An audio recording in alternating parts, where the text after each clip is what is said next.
Hey everyone, today's topic is left heart failure. Got lots of requests regarding this video. So, left heart failure. Let's start with left heart failure. What are the causes?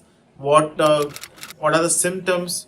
And how to manage the patient? So these will be the basic outline. So please jot down all the high yield points and please stay till the end of the video. We're going to have lots of learning. So left heart failure is due to decreased ventricular contraction that could be seen due to myocardial infarction, myocardial fibrosis. It could be due to decreased compliance of the left ventricle, more stiffness of the left ventricle, could be seen in concentric left ventricular hypertrophy, or could be seen in various conditions like amyloidosis, glycogen deposition in the heart that can cause stiffness of the left ventricle, or it could be associated with increased workload that happens in systemic hypertension, or increased afterload, more of volume coming into the left ventricle that can happen in mitral regurgitation. So these are the most important common causes of left heart failure.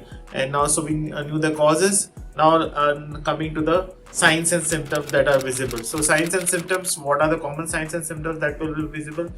That include there will be pulmonary edema because of the left ventricle is not able to pump out, so left atrium will not be able to push the blood into the left ventricle. Lots of blood stuffing in the left atrium, and there will be a back pressure on the pulmonary circulation. Pulmonary circulation will not be able to empty the blood into the left atrium.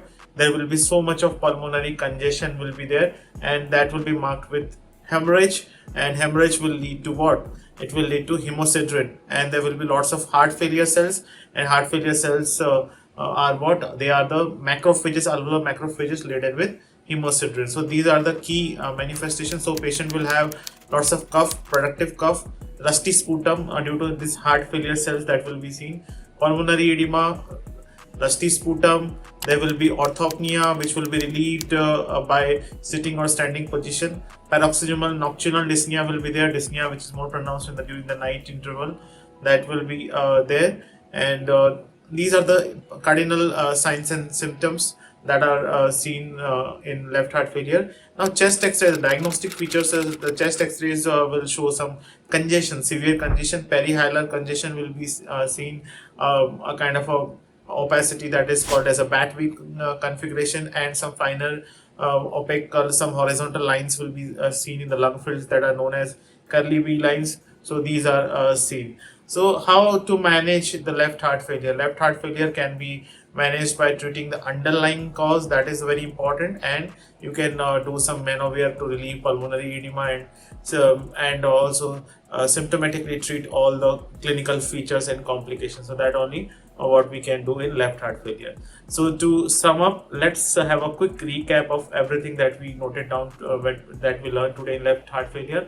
It is caused due to increased workload, increased afterload, or myocardial infarction, myocardial fibrosis. These are the key causes. Causes pulmonary edema with paroxysmal nocturnal dyspnea, heart failure cells, rusty sputum, and there is a orthopnea. These are the key features. And chest x-ray shows congestion. Treatment of the underlying causes and symptomatic management is the key for left heart failure. Thank you. Thank you for watching the video.